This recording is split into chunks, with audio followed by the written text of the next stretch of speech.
Starting chapter 2, we open to Sadler talking to Leon in some kind of surreal sequence. This is the first indication of fantasy garbage in Resident Evil 4 Remilk. I don't know why, but for some reason, the developers looked at this file from Resident Evil 4 OG that talks about the Plagas having a collective intelligence and decided to create an exaggerated hive mind concept from this. I fail to see how this translates into a hive mind. In Resident Evil 7 and Village, I could understand the Butamycete having this kind of hive mind capability, since fungi are capable of inducing hallucinations and can work through a process similar to quorum sensing, where affecting one individual unit can affect an entire colony of a fungi. And they at least discuss this mechanism in depth in Resident Evil 7, but a hive mind is the last thing I would think of with a parasitic BOW, even if the Plagas are capable of communicating with each other through sound waves. I get that the term hive mind is used in the supplementary material for Resident Evil Damnation called Las Plagas, Organisms of War, but that's purely based on the control mechanism the Plagas utilize through the sound waves and sound organs, not these kind of fantastical hallucination moments. And what does this change mean in the end? It means absolutely nothing. This hive mind concept goes nowhere and is not represented well in the gameplay and story. This was the first indication that this pre-alpha was non-canon, and therefore the entire Remilk timeline was non-canon. The Plagas in Resident Evil 5 and Resident Evil Damnation never displayed this characteristic. Glenn Arias' animality virus, which incorporated traits from the Plagas, never had this kind of hive mind capability.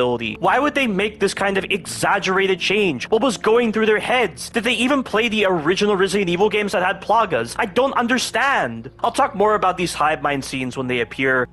Sadler calls Leon a sacrificial lamb and says he will receive their most sacred body, which is odd grammar because Leon was already injected with the Plaga prior to the scene, so he should say, "You have received our most sacred body." And why does he say sacrificial lamb when Leon is not being sacrificed like that girl at the start? For all I know, Sadler is probably addressing someone else and not Leon, since he seems to be holding onto someone's head and you see the columns of the ritual area from the second to last chapter of this pre-alpha. But if that's the case, why would the scene be here and be presented in this surreal manner then?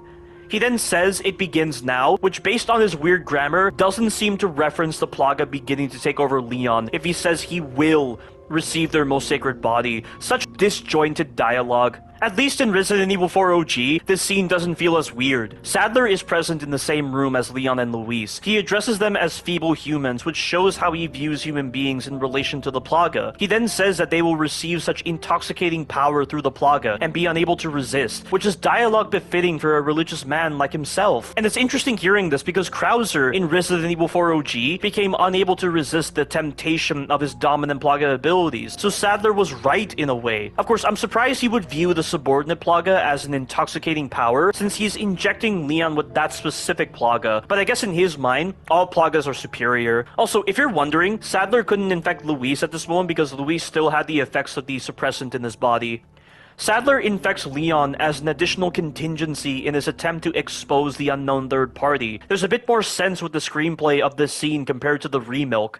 Leon then wakes up in chains alongside Luis. Let's make another comparison here to show off the difference in substance and subtlety. In Resident Evil 4 OG, Leon and Luis are double cuffed together, which I would say is a more effective means of restraint that limits their ability to move around, compared to what it's like in the Remilk, where their wrists are tied by a chain attached to a wheel, which allows them to move easily and use leverage to escape. Leon then asks Luis what is going on here, which makes sense given that Leon had seen plenty of unusual behavior with the villagers that would make him question if a new type of BOW was at play here. The presence of BOWs would be a significant thing to consider in his mission to rescue Ashley. Leon asking this question to Luis also makes sense, given that Luis had relayed earlier that he knew about Torres Mendez, which would make Leon assume that Luis has been here for a while. Luis doesn't immediately provide an answer for Leon. He instead asks what an American like Leon is doing all the way out in this part of the world before Leon introduces himself. Leon then tells him that he's looking for Ashley, with Luis wondering if he's a cop before retracting that statement. With the way Luis phrases his dialogue, it's clear he's trying to size up Leon and gradually learn about who he is, and it does work to an extent, since Leon ends up being coy with his answer by saying, "maybe." Choosing to continue the conversation, Luis then tells Leon that he knows she's the president's daughter, given that he heard the villagers mention something about Ashley being in the church. Luis then gives Leon his name after Leon asks who he is. He then tells Leon about his former background as a cop, which is actually a false background. I was initially fooled by this misinformation, but Luis calls himself a former cop in Madrid, not only because he dreamt of being a hero, but while he was flirting with women, he believed that they would go for someone with a more heroic job compared to Luis's job as a scientist. And I'm guessing he's pulled off this ruse many times because of how quickly he pulls up this false background to Leon. He most likely used this ruse against Leon to distance himself from his former role in the Illuminados as being the creator of the dominant plagas, and for helping Sadler with his plans initially. Ada even acknowledged this false background to a certain extent in one of her reports, as she had pointed out that Luis works for no organization and prefers working on his own. He also doesn't trust the police, which probably alludes to the fact that he was never a member of the Madrid police in the first place. Of course, I suppose the possibility remains that he was working for the Madrid police force, but as a scientist, not a policeman. Interestingly, the Kaitai Shinso also brings up this question, since there's a paragraph that elaborates on Luis's first memo, so old Capcom kept this background information on Luis purposely vague. After disclosing this false background to Leon, he then says that he's now a good-for-nothing guy who happens to be quite the ladies' man. For some reason, in Resident Evil 4 Remilk, the placement of this quote is different, as he says this in chapter 11, when Leon asks him to clarify if he's really a researcher since he apparently handles himself pretty well, which just makes it sound jarring in the context it's used. I don't know what new Capcom was thinking with that. Leon then asks why Luis quit the police force, to which Luis says that even though the police put their lives on the line, their efforts are never truly appreciated enough by others. Being a hero isn't what it's cracked up to be anymore. And after hearing this line, after watching Wary the Rook's review of Resident Evil 2 Remilk, and also hearing how Leon's character was handled in Resident Evil 2 OG, I have a big revelation about this scene. There is a subtle genius to the writing here, as all of Luis's lines on how the efforts of policemen who put their lives on the line are never truly appreciated, and how being a hero isn't what it's cracked up to be, have a huge connection to how Leon was back in Raccoon City. In Resident Evil 2 OG, Leon was a rookie cop with a very naive mindset on what being a police officer entails. He had no idea of the harsh reality of being a cop. He did everything he could to find survivors and save them. He tried to save Ben, and he did everything he could to protect Ada back when he wasn't aware that she was a spy. He also aided Claire and saved Sherry as well, but aside from them, he felt like he failed, which is why he had developed Survivor's Guild. As a rookie cop, he put his life on the line and tried to be a hero, but the US government had bombed Raccoon City and did their best to cover up the incident, which showed how his efforts were never truly appreciated. If they designed this interaction with Luis to link back to Resident Evil 2 OG, and they also designed Luis like this to parallel Leon being enlightened to the harsh reality of what it means to be a cop, that is incredible. And maybe when Leon heard Luis saying all this, he probably saw a bit of his former self in Luis temporarily, which is why after a brief moment of contemplation, he opens up to Luis about how he was once a rookie cop, but only for a day though because of the Raccoon City incident. Piecing all of this together and looking very deeply, this story connection helps in indirectly connecting the player to Luis as a character, which is why this scene is clever with its writing.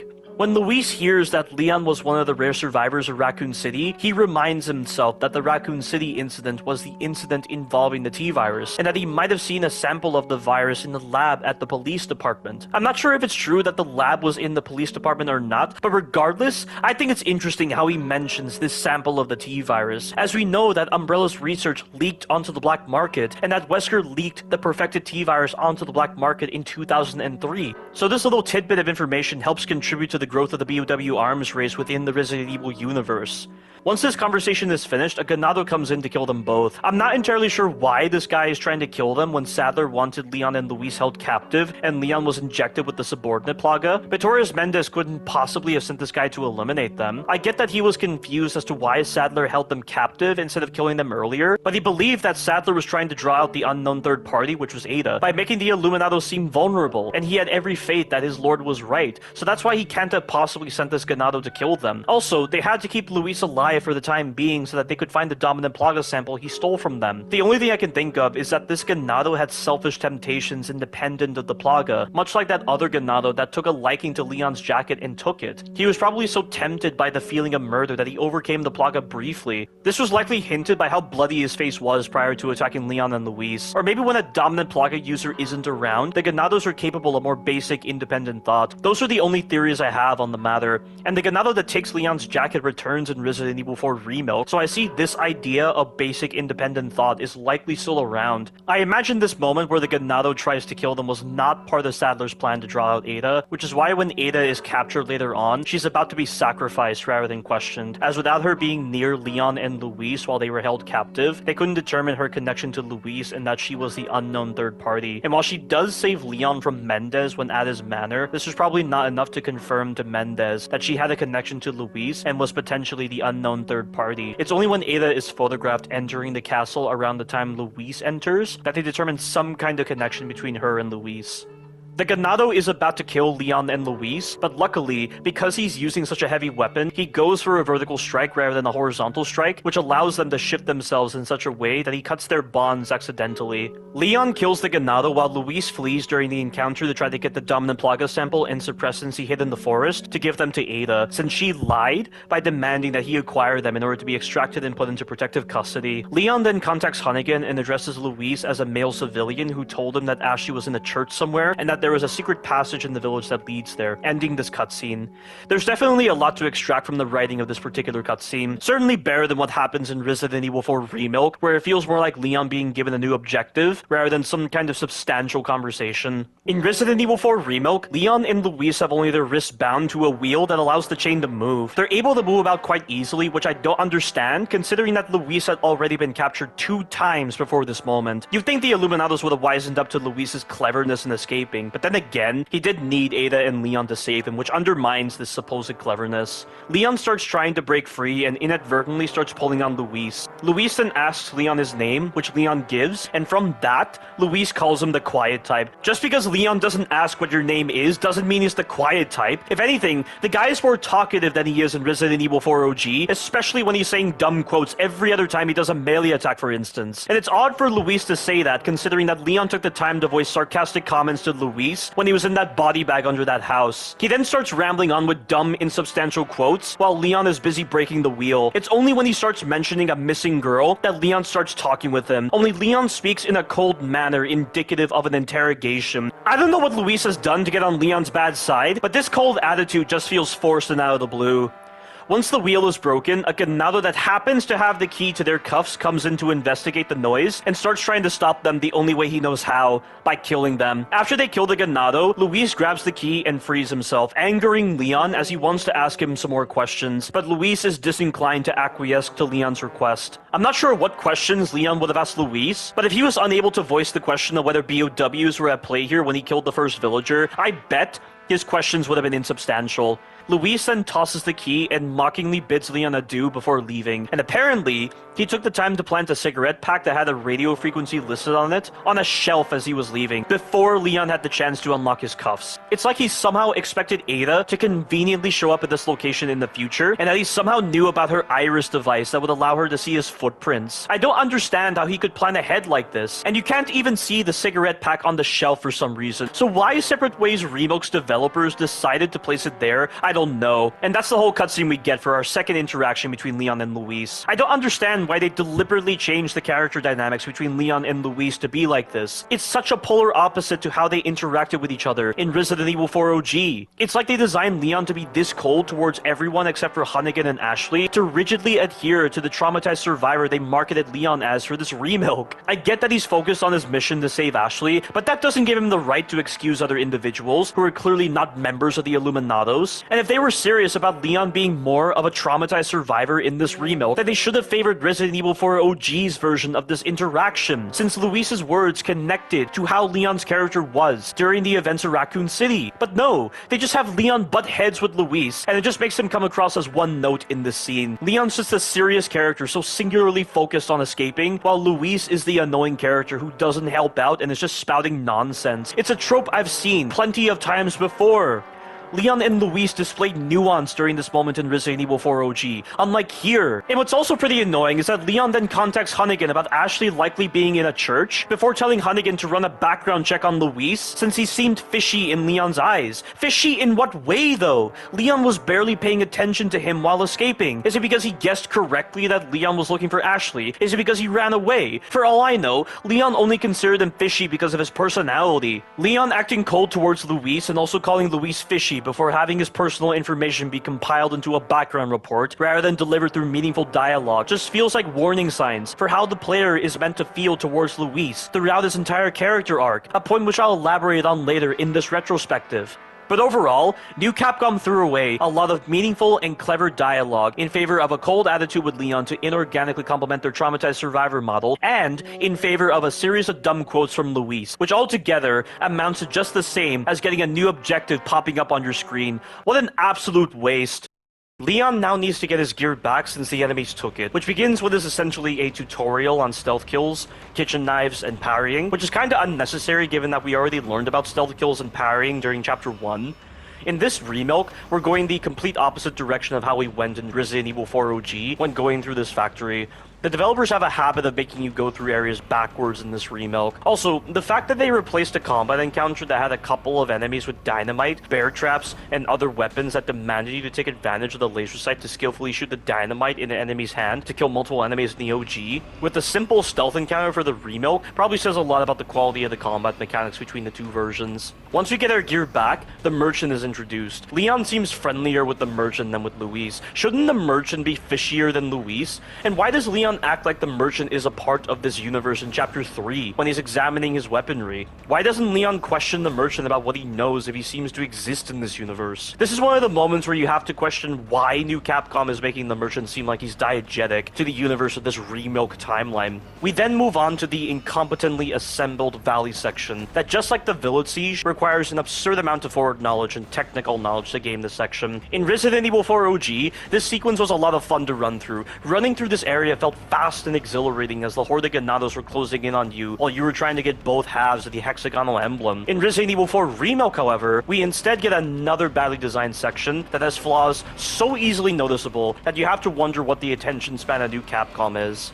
Right at the start, we have what appears to be a stealth section, with enemies patrolling certain sections, just like with the village siege. Only the enemies are set up in such a way that stealthing through it is physically impossible without killing them. And the weird thing is, the initial enemies don't work off a group mentality. They're divided into different groups, so for instance, if the female Ganado patrolling near the shed sees you, the male Ganado patrolling on the bridge will be aggroed as well, though not the other way around for some reason. The rest of the enemies won't be aggroed in this scenario, and when these different groups see you, they spawn in reinforcements. So this really comes across like another fake stealth sequence that forces combat down the throat. I remember in my blind playthrough how many times I camped inside of the building with the yellow herb and playing this section like it's a soulless Call of Duty section of just sitting in one spot shooting enemies. It was miserable. So given that you can't seem to stealth past the enemies, you instead opt to stay up top and shoot the enemies with a pistol or a sniper rifle so that you're pretty much killing them without being seen by them. This by itself is another time-consuming process, especially when you're dealing with the focus reticle system that only serves to drag out this process even more. So this works, and you drop down thinking you've bypassed the reinforcements, only to find that when you reach certain zones, you can literally, and I mean literally, see enemies spawning out of the blue. This is what I mean when I say that New Capcom's attention span was severely low. This goes beyond amateurish. How do you miss something like this? Never in any Resident Evil title have I ever seen enemies spawning out of the blue like this. This pre-alpha was forcing the reinforcements down my throat, whether I wanted them to spawn or not. And it only becomes an even greater issue when you're dealing with the dynamite enemies alongside the other enemies.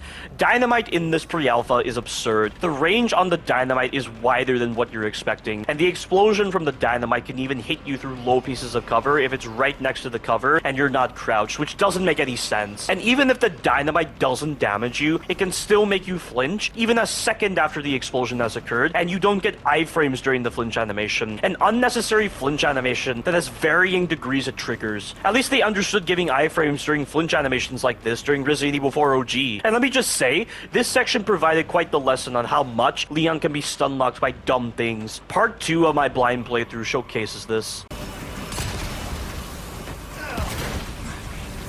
Why does that stun you when they jump on you? It's like some Dead Space 1 garbage right there. Giving them a free hit when they actually jump on you and stun you. It's so bullshit. Like, there aren't as many enemies. And that doesn't...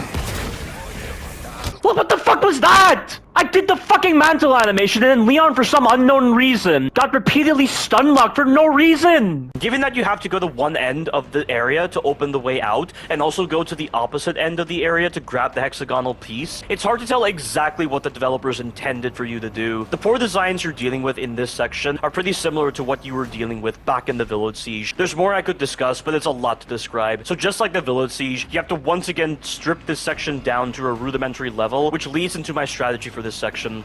So one of my subscribers found a design that I don't know is intentional or not, but if you shoot explosive barrels during stealth sequences, it actually draws all the enemies towards the sound of the explosion. It's more effective than using your guns to make noises, as at a certain point, if the enemies walk enough, they'll stop moving. They don't do that with the explosive barrels when they explode. So by shooting this explosive barrel at the start, all the initial enemies will head towards the noise, including one of the dynamite enemies, which is important as by using a grenade, I can guarantee that I can kill the entire group without them seeing me and without being screwed by the inconsistent grenade damage since I'm detonating the dynamite. With them out of the way, I then take the left path, deal with the enemies that spawn out of the blue, shoot the barrel to kill the dynamite enemy and distract the female ganado that drops down from above, stealth kill her, open the way out, deal with any enemies that happen to spawn from another spawn point for some bizarre reason, move along the left path to obtain the hexagonal emblem, then take the same path again to get out of here, as the enemies will be in the middle of coming out of spawn points. Do not go across the bridge, as the dynamite can destroy the bridge. If any enemies get in your way, just blast them out of the way with the shotgun. Once you leave the area, the enemies will not follow, and that will be the end of this brain-dead, incompetently assembled section. After stealth killing and running past a couple more enemies, we get to Petores Mendez's manor. There are some files to examine here, but they really aren't that interesting for lore purposes. You have Illuminados 4.3, which talks about people sacrificing crops, pigs, and babies to Sadler, which, as I mentioned before, is part of some Wicker Man scenario for making the crops grow again, or something like that. Because Las Plagas infection is always fatal for babies, at least in the canon timeline, I assume that's one of the reasons why they are sacrificed, which makes sense, given that their bodies aren't properly developed to survive the plaga attaching itself to the spinal cord. We then have the Village Records Volume 3, which refers to the same sacrifices to Sadler, and that famine was around in certain months. Then the last entry talks about outsiders being sacrificed instead of the usual lots described in Illuminados 4.3. Whether the doctrine for judging outsiders was around or not when they killed these outsiders is unclear, but there's nothing relevant to the plaga here. Ada, however, finds this interesting, as she says this dumb quote in Separate Ways Remilk. At least their holy book looks interesting. Rather than reading the book to identify important information about the Illuminados like she did in Separate Ways OG. This leads into the moment where Leon encounters Petores Mendez. It's comparison time. In Resident Evil 4 OG, when Leon gets through the door that leads into Mendez's bedroom, Mendez and two other ganados accompanying him are heading into the manor. Ada is following behind them, since she's trying to get to the valley where Luis was believed to be held captive. Mendez and the other ganados enter while Leon obtains the insignia key, inspects the room, and reads a note made by Mendez on Sadler's decision with keeping Leon and Luis together earlier, and also about the unknown third party. Mendez then somehow finds out that Leon is in his room, either from hearing Leon when he was on the ground level or from behind the door, and hides behind the door. Leon then hears the ganados chatting on the ground level as he is leaving the room, which draws his attention and distracts him from Mendez. The ganados are chatting about a foreigner among them, which is Ada, and that Mendez should be able to take care of this foreigner since his plaga is superior to their own plaga, given that he has the dominant plaga. I like this moment, as it's one of those times where it showcases that Ada has a presence in this game before her eventual reveal in Chapter 3. At that moment, Mendez surprise attacks Leon when Leon turns to look behind him and starts choking him out. While he's choking him out, Leon's eyes turn red, which is an indication that he's infected by the subordinate plaga. Now, this part has always kind of confused me because the change in eye color when the parasite is exerting more control seems to be influenced by external factors. Clearly, when the parasite has fully taken over the victim, the red coloration is absent, as we saw with the villagers earlier. It's almost like the plaga adjusted the host's body, or the host has completely lost any kind of will of their own, so it doesn't find the need to exert more effort. That's in the final stage, but in the prior stages, where the host still has independent thought and will, whenever the host seems to undergo an intense amount of trauma or are under the sway of a dominant Plaga user, the parasite is probably having to take on more blood to supply its needs and exert more control. So more blood ends up going into the CNS, which enlarges the blood vessels and leads to symptoms like the change in eye color as a result of blood vessels, and also the control over the host. Of course, in the scenario where Leon is choking out Ada when the parasite has taken control of him, this is probably the result of the suppressant wearing off, allowing the parasite to resume its control with more strength, though the part where Ada stabs Leon and brings him back to his senses is a little odd, considering that when Mendez was choking out Leon and inflicting pain, this was allowing the parasite to exert more influence, but maybe the application of pain is a factor to consider here. The sudden jolt of pain from being stabbed in the leg compared to being choked out served as a better cognitive recalibrator in Leon's favor. In other words, Ada's sudden application of pain from stabbing Leon in the leg worked in a similar manner to hypnic jerks during sleep that wake you up suddenly and trigger a physical twitch in your body. I should know, since I remember some of my hypnic jerks when I was sleeping, that brought me back to reality. It's almost like before the final stage where the Plaga takes over, there are periods where the host goes unconscious, allowing the Plaga to take over, like the host is dreaming. And of course, Mendez started choking out Leon when he was normal, whereas Ada stabbed Leon while the Plaga had control of him, so the initial state of mind also has to be considered here. So to rephrase this statement again, during the stages prior to the final stage where the Plaga fully takes over, whenever it takes control of the host and makes the eyes go red, this seems to be the result of the parasite taking in more blood into the central nervous system, which it mainly does as a result of external factors affecting its survival,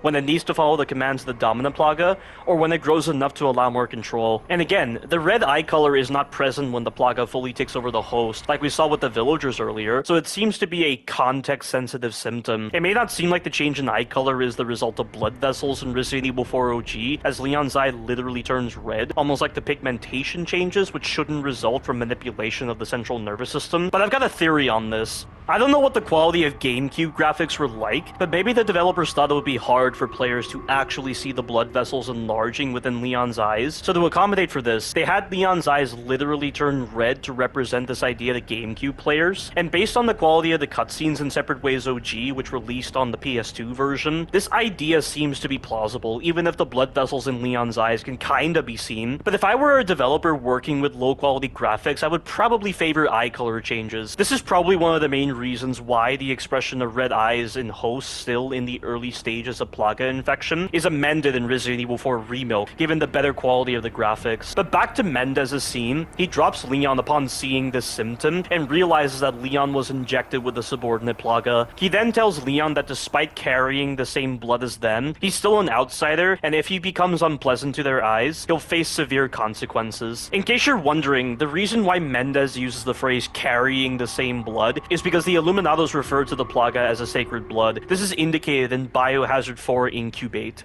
The Remilk refers to the Plaga as a sacred body instead. He then leaves, believing the Plaga will hatch and eventually take control of him, and believing in Sadler's plan to draw out the unknown third party. He'll be proven wrong later on and regret not killing Leon when he had the chance. While Leon is recovering from Mendez's assault, Ada grapples to the roof. Leon then radios Hunnigan, who tells him about the religious cult group involved in this incident named the Illuminados. Leon then tells Hunnigan about his run-in with Mendez, with how he chose to spare Leon rather than kill him, and with how he mentioned that Leon now carries the same blood as them, which puzzles them both. Not contemplating Mendez's words further, Leon resumes his mission to save Ashley. Before he goes, though, he decides to get some more information out of Mendez. Returning to the bedroom, Leon is once again ambushed by Mendez and held underfoot. Mendez contemplates on what to do with Leon, but Ada, using her hookshot to dangle off the roof, shoots at Mendez through the window to distract him. Mendez attempts to catch her off guard by jumping at her through the window, but Ada reacts fast enough to use her hookshot to lift herself up and avoid the attack. Now, Ada could have continued down the path that leads to the valley, but she instead takes the path back to the main village area and gets surrounded by Ganados, which I assume are here for one of the following reasons. They know that Leon has escaped and are trying to stop him. They are following Ada back when they saw she was in the previous areas, or they heard the gunshots coming from Mendez's manor. Either way, the momentary distraction is enough for Ada to be shot by a tranquilizer gun from one of the Ganados that accompanied Mendez. So regardless of what path she took, she would have been captured. Ada is then taken to an area used to enlighten betrayers in order to be sacrificed. Again, they did not know about Ada's status or that she was the unknown third party. It's only when they photograph her entering the castle that they decide to capture her and interrogate her. Leon recovers and retrieves his handgun and notes that the person who saved him seemed familiar to him. This concludes the scene in Resident Evil 4 OG.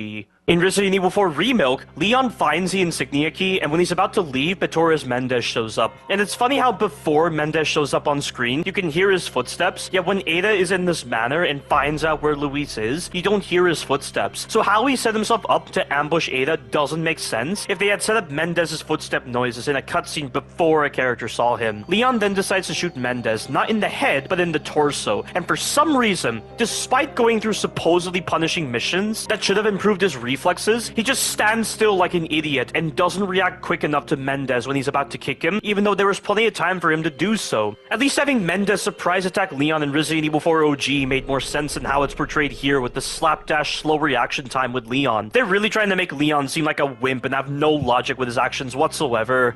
With Leon knocked to the ground due to his stupidity and incredibly slow reaction time, Mendez takes advantage of this to start choking Leon out, which is rather jarring when considering that Mendez injected Leon with the Plaga earlier. Why inject Leon with the Plaga if he's then going to try to kill him? He then notes the yellow coloration and more visible blood vessels in Leon's eyes, acknowledging that Leon's blood has accepted the gift, which I find contention with. Not only is this line not as memorable or as impactful in the way it's phrased or delivered when compared to how the original line was phrased and delivered by the voice actor in Resident Evil 4 OG, but it opens up some queries. New Capcom opted to make the Plaga and the blood mutually exclusive terms, rather than having the Illuminados refer to it as a sacred blood, based on the way Mendez phrased it here. But this phrase implies that blood type has something to do with Plaga infection. In what way does blood have to do with infection via an external organism? And when he uses the term accepted, that makes it seem like injecting someone with the Plaga has mixed results, and that there are moments where the Plaga fails to take over a host. Aside from babies, which Mendez would not be referring to, we haven't seen any kind of failed subjects like this. There were BOWs that weren't very practical in terms of their application in combat, but in terms of the Plaga not successfully growing in practical hosts or being rejected in some way, we haven't seen anything like that, which is why this quote is confusing. Ada then shoots Mendez and knocks his hat off, yet somehow doesn't hit his head since there's no bullet hole. There is no way she should be missing at that range. Firing off a couple more shots, she repels up to the roof before Mendez has a chance to throw away Leon and attack. Mendez takes a minute to stare out the window and chooses to leave Leon behind. Why? I don't know. It's probably because he knows Leon will be overtaken by the Plaga, but it's contradicted by him trying to kill Leon. If he was so insistent on trying to kill Leon here, why does he not kill him before going after Ada? At least in Resident Evil 4 OG,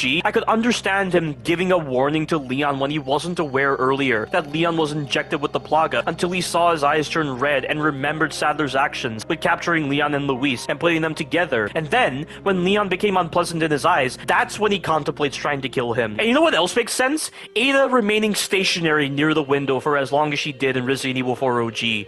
Ada probably remained stationary near the window to play upon Mendez's behavior. She was trying to bait him to attack to get him away from Leon now that I think about it more closely. This helps contribute to Ada's clever nature. Her actions saved Leon in that moment, which contributes to the character dynamics between herself and Leon. But in the Remilk, Ada just goes up immediately without trying to distract Mendez a bit longer, like she somehow knew Leon would not be killed by Mendez, which makes no sense. This is a pretty big warning sign for how messed up the character dynamics between Leon and Ada will be in the later parts of this Remilk. Just as messed up as how their character dynamics were in Resident Evil 2 Remilk.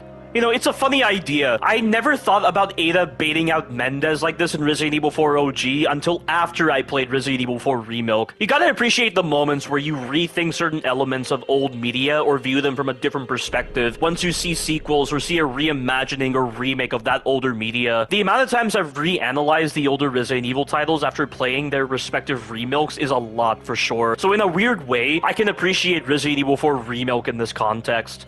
But Mendez leaves, though not before taking his hat, and tries to set up an ambush for Ada by pretending to walk away from the manor, giving Ada a false sense of security, which ends this moment in the Remilk.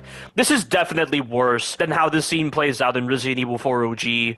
Hunnigan contacts Leon with bad timing to tell him she's got the intel he requested on Luis Serra. In this Remilk timeline, Luis is now a former researcher for Umbrella for some reason.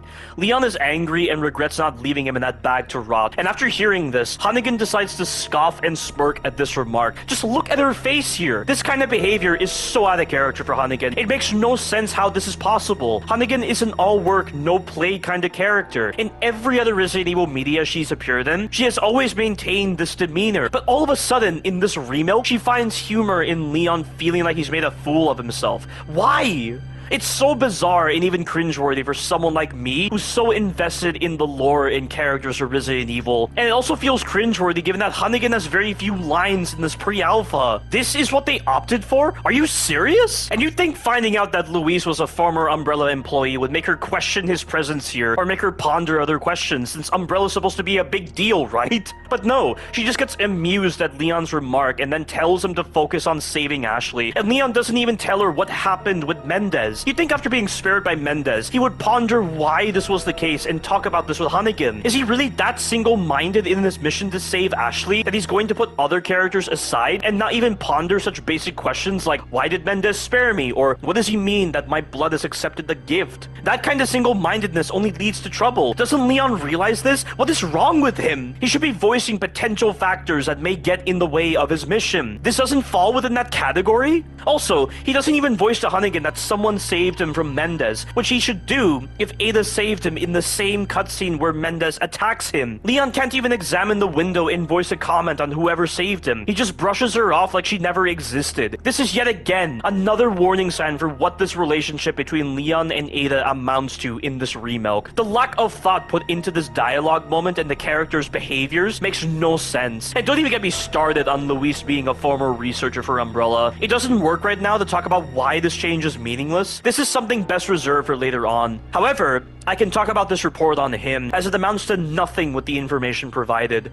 This report is 4 pages long and is badly written. The first page is completely pointless. For the second page, only the first paragraph is considered important, since Hunnigan says that the second paragraph is incorrect. This first paragraph just says that Luis was smart and joined Umbrella's research division. Then literally, in the next page, it says he resigned and could not be located. Then the final page has redundant information, as it just says that he went to great lengths to disappear. Then the last paragraph has Hunnigan act smart and mention in her own handwriting that it makes no sense for one of Umbrella's best to be making an antacid or beauty cream. First of all, this is a digital report. Where does handwriting come into play? Also, if this report had issues, why would Hunnigan leave it in and just act smart? This is literally Occam's razor. They could have just given the corrected report without needing all this non-information or remarks from Hunnigan that make this report sound stupid. And even if it was corrected, all we would take away from this is that Luis is smart, he worked for Umbrella, and he disappeared for a time. This is some of the dumbest writing I have ever seen. Who in their right mind thought this report was acceptable with the way it was written? This is all just drivel that means nothing. What a waste of time. Just like with making Luis a member of Umbrella. And it seems the developers agree with me because of how quickly they introduced Luis as a former Umbrella researcher before turning it around and saying he resigned on the next page. And remember, this information was delivered to Leon because he found Luis to be fishy. The only thing fishy here is why New Capcom traded out meaningful dialogue between Leon and Luis for this insubstantial and soulless information. That's the only fishy thing around here. Let's just move on from this stupid report. Leon leaves the manor and he hears a dog get caught in a bear trap. They've moved the moment where Leon frees the dog in chapter 1-1 of Resident Evil 4 OG to here, and I don't understand this choice in pacing. Before I get into that, I mean, for one thing, if you set off all these bear traps before entering Mendez's manor, how could there be a bear trap here? And also, why would the dog be near a manor rather than in the forest? And getting into the pacing, this just feels like a jarring shift in tone and personality. So soon after Leon was nearly killed by Mendez and angry at the thought of Luis being a former researcher for Umbrella, Leon is just like, "You too, huh?" Which I don't understand the context of, and it just sounds cavalier in its tone. He then frees the dog and tells it to take care of itself. It just feels way too sudden, and with how cold Leon was portrayed in the earlier chapters, I would expect him to just leave the dog there if he thought it was infected by the Plaga, as he's seen with the prior enemies. All the story moments we've gone through and the changes in Leon's mindset just caused this moment with the dog to feel like a slapdash out of the blue placement. In Resident Evil 4 OG, you find the dog at the start of chapter 1 and free it. Having the dog be at the start of chapter 1 is better pacing-wise, because you haven't gone through any significant story moments that make you view this moment as being just a distraction. Also, given that you're in what is mostly a forest area, this feels like a likely place to encounter the dog. And given that the only story moment we've been given so far is that the villagers are cruel, heartless monsters that have killed many people, it makes you care more about the dog. And you want to know something else? And this is entirely subjective, but I prefer the way the dog looks in Resident Evil 4 OG compared to the Remilk. The dog in Resident Evil 4 OG looked very timid and innocent with its appearance, which complemented its cries for help. There's a greater sense of empathy and care that's moderated by its appearance. And then when it helps you in the fight with the El Gigante, it feels cool having this very timid and loyal dog act brave to help you against this massive boss. The dog in the Remilk, however, is not preferable. It's very hairy and looks ferocious, which undersells its current predicament at being caught in this bear trap. This doesn't feel like a dog worth relating to or empathizing with. This feels like a dog that's already battle-hardened, and when it helps you in the El Gigante fight, it just feels like a generic ally. It doesn't feel like there's any substance to its involvement here. And on to the next point, the dog in Resident Evil 4 Remilk is bad mechanically. I swear, the number of times this dog has screwed me in my fight against the El Gigante is pretty high. For one thing, you clip on the dog. The amount of times I'm trying to avoid certain moves that demand I get out of the way quickly, and the dog ends up getting in my way because its pathing is completely random, is annoying. This problem only serves to complement how bad the arena is for fighting the El Gigante. In Resident Evil 4 OG, you never clipped on the dog. Old Capcom had common sense with switching off the dog's collision box. You should never be clipping on an ally that has random pathfinding. Also, if you have the dog with you, the pre-alpha will trigger this cutscene at a certain point in the El Gigante's HP threshold, where it will smash a wall and the debris will fall into the arena, making it smaller, further complementing the poor designs already apparent. This never happened in Resident Evil 4 OG. They never tried to make the dog's presence a hindrance by favoring this dumb design. These issues got so aggravating to the point where I stopped saving the dog. I legitimately hate the dog in this Remilk because of the mechanical problems with it. I can't even remember the last time I've saved it. The only time the dog is ever worth saving is if you're running very high-powered weapons like an upgraded sniper rifle, as the boss will be dead by the time you get screwed by the dog. The only thing I do like about the dog in this Remilk compared to the original version is how it stays at the end of the fight and acknowledges you if you walk up to it. I wish they did this in Resident Evil 4 OG with some kind of cutscene. It kinda annoys me that the dog just disappears in Resident Evil 4 OG. But to sum it all up, the dog is done poorly in Resident Evil 4 Remilk. And the funny thing is that in the model viewer, the dog is classed as an enemy. So it seems the developers wanted the dog to be a nuisance because he's actually an enemy in disguise. Talk about a wolf in wolf's clothing. But by this point in my blind playthrough, I started to ask the question of whether this pre-alpha was rushed. Not just in terms of gameplay, but in terms of story, character, and pacing. The gameplay has been below subpar quality, the story's barely been present, the characters have been acting out of character, and the screenplay and pacing have been questionable. I had gone through just 2 chapters and the start of chapter 3, and already this was feeling like the worst Resident Evil title ever. That really says a lot when a product starts to feel this bad, and you haven't even gotten to the 25% mark.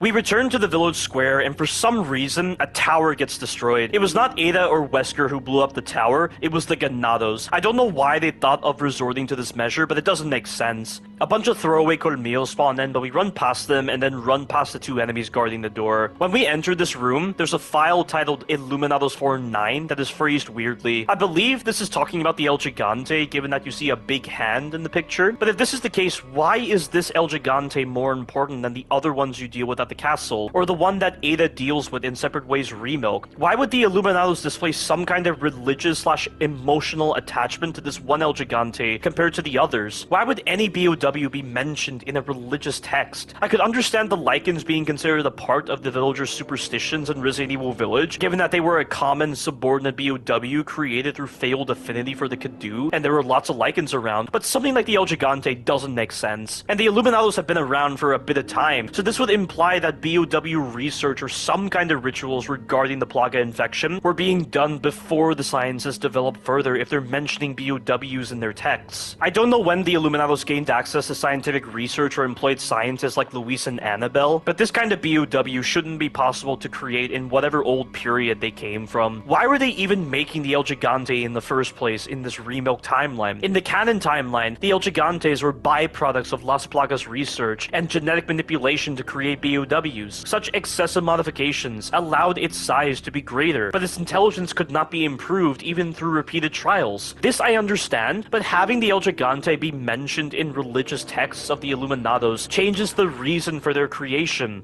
This is really confusing. But in this file, the Illuminados tell their dear child of a BOW to sleep well and flourish, and that as its body grows, the female Ganados will sew new small clothes for it. Small clothes.